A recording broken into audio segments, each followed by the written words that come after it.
भारत के आश्रमों की सच्चाई क्या है? भारत के मंदिरों में आखिर होता क्या है? तो आज जानेंगे इसी विषय में जानकारी, जिससे आपको पता चले कि भारत के मंदिरों में, आश्रमों में, संस्थाओं में, आध्यात्मिक संस्थाओं में क्या चल रहा है और आपको क्या देखने को मिलता है। तो आशा है कि हमारे साधक साधिकाएं इस विषय को अच्छे से समझेंगे और खास करके वो जिनका विवाह नहीं हुआ है वो सावधान हो जाएंगे भविष्य के लिए। सबसे पहले तो हम कुछ बात आपको समझाना चाहते हैं कि ये सब होता कैसे। देखो, एक बात समझो, जैसे आपका विवाह होता है सबसे पहले आपके मन में क्या बात आती है? बात यह आती है कि मुझे किसी मंदिर जाना चाहिए, मुझे अपने गुरु के पास पत्नी को लेकर जाना चाहिए, मुझे किसी आध्यात्मिक स्थान पर पत्नी को लेकर जाना चाहिए जिससे कि मुझे आशीर्वाद मिल सके। सड़क पे घूम रहे नकली साधुओं से लेकर बड़े बड़े संस्थाओं के प्रमुख भी हो सकते हैं। इसीलिए अगर आप लोगों को ये लगता है कि आपको शादी के बाद किसी आश्रम में जाकर, किसी गुरु के पास जाकर आशीर्वाद लेना चाहिए, तो एक बात ध्यान रखें कि ऐसा कदम न उठाएं।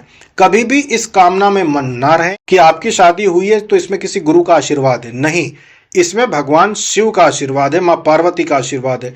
प्रारब्ध में जो जीवन साथी आपका लिखा था वही आपको प्राप्त हुआ है। इसमें किसी गुरु का आशीर्वाद या किसी मंदिर में माथा टेकने से आपको ये फल नहीं मिला है। तो कभी भी एक बात ध्यान रखो कि किसी भी आश्रम के प्रति आपकी श्रद्धा हो, किसी भी गुरु के प्रति आपकी श्रद्धा हो, तो ये प्रयास करें कि वहां पर आप अकेले जाएं।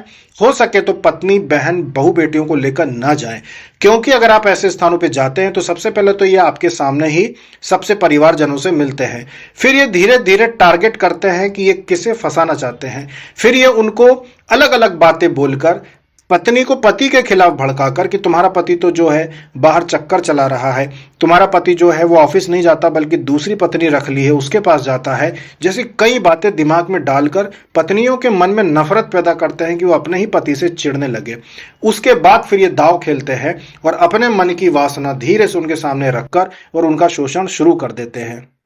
और आप लोग ये समझते हो कि हमारे गुरुदेव तो बड़े अच्छे हैं, हमारी अनुपस्थिति में भी हमारी पत्नी को बुलाकर आशीर्वाद देते हैं, या हमारी पत्नी का कितना भला चाहते हैं, पर ऐसा बिल्कुल भी नहीं है। जब भी आप ऐसे लोगों पर भरोसा करके, विश्वास करके अपने घर की बहू बेटियों को इनके पास भेजते हैं तो आपके साथ धोखा होता ही होता है।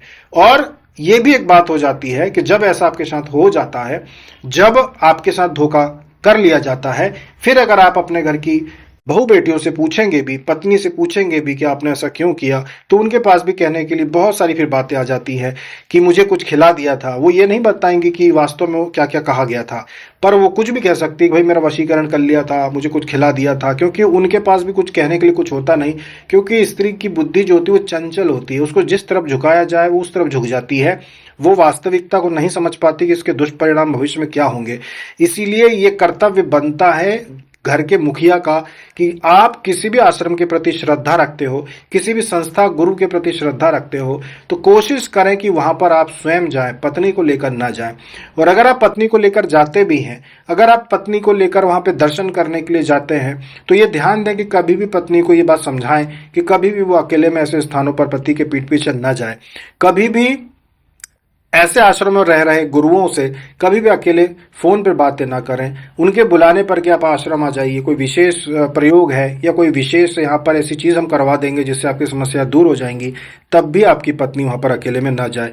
अगर ये चीज आप अपने घर की बहू बेटियों को समझाएंगे और जितना हो सके अपने गुरुओं से, ऐसे आश्रमों से, मंदिरों से अपने घर की महिलाओं को दूर रखेंगे तो आपके लिए अच्छा होगा। ये शास्त्रों में भी कहा गया है कि एक स्त्री के लिए सबसे पहला उसका जो गुरु होता है वो उसका पति ही होता है। कोई भी स्त्री अगर कोई भी किसी भी प्रकार की साधना करना चाहती है तो वो अपने पति से अनुमति लेकर साधना कर सकती है। भले ही उसने गुरु धारण नहीं किए, भले ही उसको किसी गुरु से अनुमति नहीं मिली, पति की आज्ञा से वो बड़ी से बड़ी साधनाएं कर सकती है, उसे सफल माना जाएगा। प्रथम गुरु पति ही होता है, द्वितीय गुरु जो होते हैं वो फिर इष्ट भगवान होते हैं। तो पिता, पति और इष्ट भगवान, ये तीन प्रमुख आपके गुरु होते हैं। इनके बाद जब चौथे गुरु की बात आती है वो फिर वह गुरु होते हैं जिनसे दीक्षा ली जाती है। और दीक्षा का भी ये विधान बताया गया है कि पति और पत्नी एक ही गुरु से दीक्षा लेते हैं और साथ में ही दीक्षा लेते हैं, मतलब पति और पत्नी जोड़े से दीक्षा लेते हैं, ऐसा भी विधान है। अब मान लो कि दोनों के इष्ट भगवान अलग हैं तो जरूर फिर उनको अलग अलग गुरु से दीक्षा लेनी चाहिए, लेकिन वास्तविकता यही है कि विवाह होने के बाद प्रथम गुरु आपका पति होता है, द्वितीय गुरु आपके इष्ट भगवान होते हैं। और विवाह के पहले प्रथम गुरु आपके पिता होते हैं। पिता से आज्ञा लेकर आप कोई भी साधना कर सकते हो। शादी के बाद पति से आज्ञा लेकर कोई भी साधना कर सकते हो।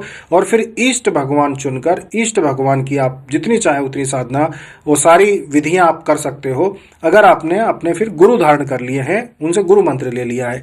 तो हमेशा इस बात को जीवन में ध्यान रखें कि आपको कभी भी घर से बाहर निकलकर किसी भी स्थान पर जाकर ऐसा कोई प्रयोग या कोई विधि नहीं करनी है जिससे कि आपको आध्यात्मिक लाभ हो। एक स्त्री के लिए सारे आध्यात्मिक लाभ उनके घर में उनको प्राप्त हो जाते हैं, क्योंकि उनकी ऊर्जा बहुत ज़्यादा होती है। इसलिए कोई भी विधि से, किसी भी प्रकार से या बिना विधि से, कैसे भी अगर कोई स्त्री घर में साधना करती है तो वो साधना सफल ही मानी जाती है। तो आशा है कि आप लोग इस बात को समझेंगे कि एक स्त्री के लिए उसके पति के चरण छूने के अलावा अन्य किसी गुरु के ना तो उसे चरण छूने की आवश्यकता होती है, और एक वास्तविक संत जो होता है वो अपने पैर टच करने भी नहीं देता, छूने भी नहीं देता है।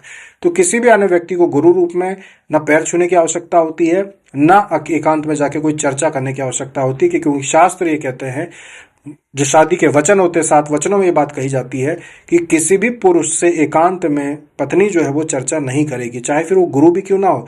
आप चर्चा एकांत में जाकर आश्रम पे नहीं कर सकते, एकांत में जाके कोई भी प्रयोग वहां पे नहीं कर सकते, चर्चा नहीं कर सकते। किसी साधना की विधि के लिए आप अकेले में गुरु से जाके मिल नहीं सकते।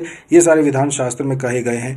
तो आप समझ जाइए कि हम यहाँ पे नाम नहीं ले रहे हैं, पर बड़े से बड़ी संस्थाएं, बड़े से बड़े आश्रमों में ये सब गंदीवाड़ा चल रहा है। और ये बहुत बड़ा खतरा है अगर आप सोचते हो कि अपनी पत्नी के साथ किसी भी आश्रम में जाओ, किसी भी स्थान में जाओ तो आपका कुछ भला होगा। कुछ भला नहीं होगा सिवाय नुकसान के, और जीवन आपका नारकीय हो जाएगा, नरक के जैसे हो जाता है जीवन जिनके साथ ऐसी दुर्घटना हो जाती है। तो आशा है कि आप लोग सचेत होंगे, समझदारी दिखाएंगे, और आगे से अपने जीवन में जो कुंवारे हैं उनका जब विवाह हो जाएगा उसके बाद इस बात का ध्यान रखेंगे कि अपने घर की बहन बेटियों को आश्रमों से, ऐसे गुरुओं से, ऐसी संस्थाओं से जितना हो सके आप दूर रखिए। सारी भक्ति और सारी शक्ति और सारी सिद्धियां अपने घर में ही जागृत होती है, और घर से ही आपको अध्यात्म का रास्ता शुरू होकर घर पे ही खत्म होता है। घर के बाहर अध्यात्म को न ढूंढे। अभी तक के लिए इतना ही। जय श्री कृष्णा, जय माता दी, जय हर हर महादेव।